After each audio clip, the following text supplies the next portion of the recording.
Hey there everyone, this is Ray Carcillo for Classic Game Room, and even though Reach is supposed to fall in the Halo universe, it's clearly still been standing long enough to allow the release of a brand new multiplayer map pack. The Noble map pack for Halo Reach adds 3 new maps to the already celebrated multiplayer experience that is one of the staples of the Halo series. Now, due to this map being released on November 30th, and since we got it a little early, the maps will be rather bare in terms of other players, but fortunately Derek has agreed to play in some split-screen action to at least show off the maps in the gloriously colorful and rich detail they have been made in.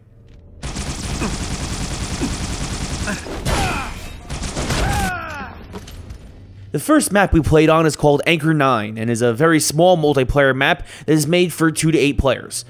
Done in a lot of gray military tones with a beautiful view overlooking Reach, Anchor 9 was set up as an orbital dockyard above the planet and saw hundreds of ships from the UNSC fleet come into it daily for repairs, and so was a key point for the Covenant to take.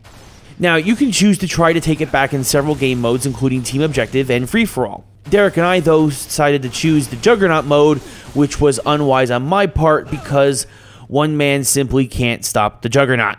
Still, I could definitely see how much fun you could have on this level, as there should be a lot of forced confrontations in the central docking area if you play more traditional multiplayer modes. Just be careful that you don't get knocked out of the hangar bay doors and get flung to your doom. The next map we played on was Breakpoint. Breakpoint is a much larger map that takes place in one of the polar regions of Reach amongst the ruins of an archaeological dig. Immediately, we realized that Breakpoint was a perfect setup for the invasion mode, and so even though it was just the 2 of us, Derek and I had a great time working our way through the snowy mountain base that Breakpoint centers around, as it offers a lot of nooks and crannies to hide in and ambush enemies from.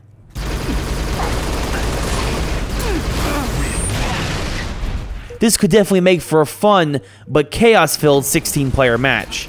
Breakpoint is also a great setup for a big team battle, but I definitely see a lot more upside in invasion mode than any other. I love sticky grenades, by the way.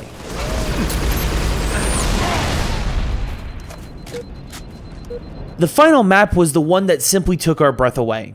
Tempest centers around a pair of abandoned bases by whoever was on Reach before humans.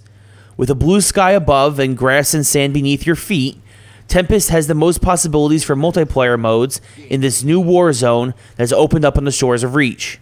Free-for-all, Team Slayer, and Big Team Battle are just a handful of the modes that play out perfectly here, but Derek and I took a turn at Crazy King of the Hill, and had a ton of fun with that in this massive multiplayer map that is ideal for 8 to 16 players. First strike. He'll move. And another huge boon for Tempest is that it makes a great palette for Forge mode, and I'm sure it's only a matter of time before we see some crazy Tempest-inspired designs from the Halo community.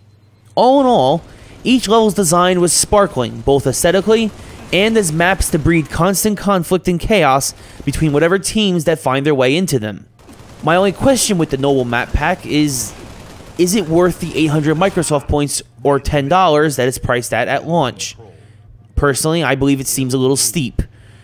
Despite that feeling, though, I can't argue that the Halo Reach multiplayer is definitely in need of new maps, and I think the fun to be had, along with the 7 new achievements for 250 gamer score, overpower the feeling that this map pack may be a little overpriced.